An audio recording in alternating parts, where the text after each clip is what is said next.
यदि कोई आपकी मनोकामना है जिसको आप पूरा करना चाहते हैं और काफ़ी वक्त लग चुका है मगर वो मनोकामना आपकी अभी तक पूरी नहीं हुई है, तो यह वीडियो अंत तक ज़रूर देखें। इस उपाय को करने के कुछ नियम भी होंगे, जो उपाय हम आपको बताने वाले हैं। नियम पर बहुत ज़्यादा आपको गौर करना है, पूरा ध्यान लगाना है। पहले नियम आपको बताते हैं। पहला नियम तो यह है कि आप इस उपाय को किसी भी दिन कर सकते हैं और किसी भी समय शुरू कर सकते हैं। ठीक है जी।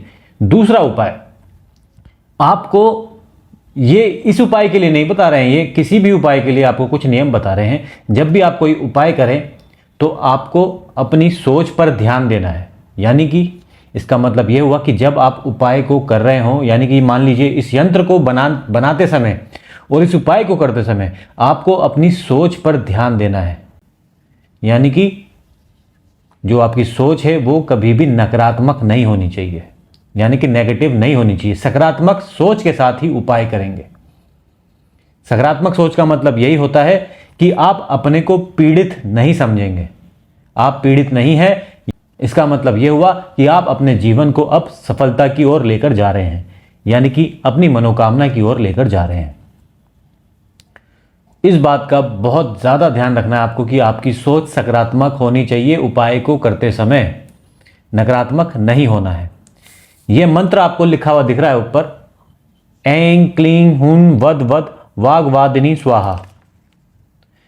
यह आपको कागज पर नहीं लिखना है, आपको कागज पर सिर्फ और सिर्फ ये यंत्र बनाना है।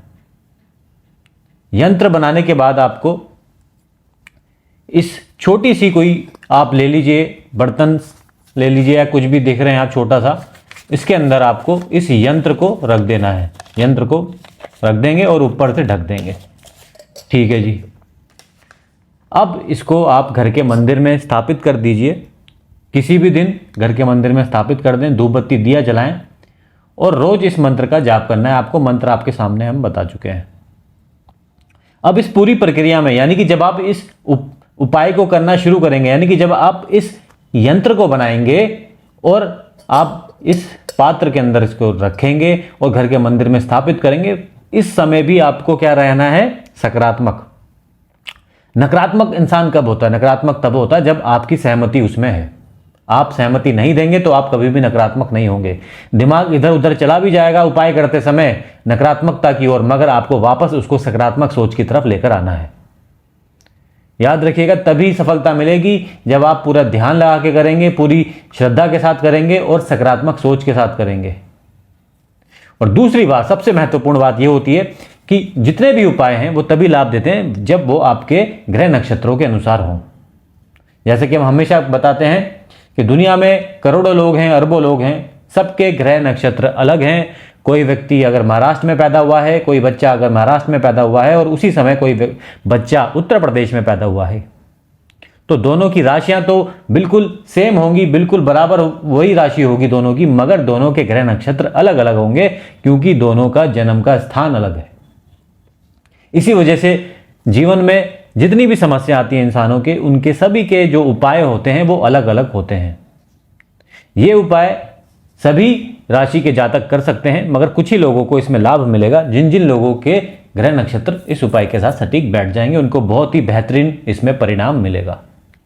तो यदि आप अपने ग्रह नक्षत्रों के अनुसार ही उपाय करना चाहते हैं तो आप हमसे टेलीग्राम पर बात कर सकते हैं, हमारा ग्रुप ज्वाइन कर सकते हैं। कागज पर टोटके नाम है, जिस पर 1800 से अधिक लोग जुड़ चुके हैं। वही ग्रुप आपको ज्वाइन करना है, जिसका लिंक इसी वीडियो के नीचे आपको मिल जाएगा। दूसरी बात, जब ये उपाय आप कर रहे होंगे तो आपको किसी भी माला का आप प्रयोग कर सकते हैं। माला का प्रयोग करते समय जब आप मंत्र का जाप करेंगे तो पूरा डूब जाना है उपाय में। डूब जाना है का मतलब ऐसा लगे आपको कि हाँ बस अब ये उपाय करने से मेरे को लाभ मिलेगा ही, और इतना डूब जाएं कि जो आपकी मनोकामना है, मान लीजिए आप अपनी शादी करना चाहते हैं, तो जिसके साथ आप शादी करना चाहते हैं उसके बारे में सोचते सोचते आप अपने आप को शादी के मंडप में देखें, आपकी शादी हो रही है, इस तरीके से अपने आप को देखें। पूरा डूब जाना है, अच्छे से रोज करना है, फिर आप देखेंगे आपको इसमें बेहतरीन रिजल्ट मिलेगा आपकी सकारात्मक सोच के कारण। तो इस प्रकार आप ये उपाय करेंगे तो निश्चित तौर पे आपको लाभ मिलेगा। हमसे जुड़ना चाहते हैं तो टेलीग्राम पर आप हमसे जुड़ सकते हैं, और जैसे ही आपकी मनोकामना पूरी हो जाए तो आप इस यंत्र को घर के बाहर किसी भी पेड़ के नीचे रखकर आ जाएंगे। बस पीपल का पेड़ ना हो, इस बात का ध्यान रखना है। यहाँ तक वीडियो देखा आपने उसके लिए बहुत बहुत धन्यवाद।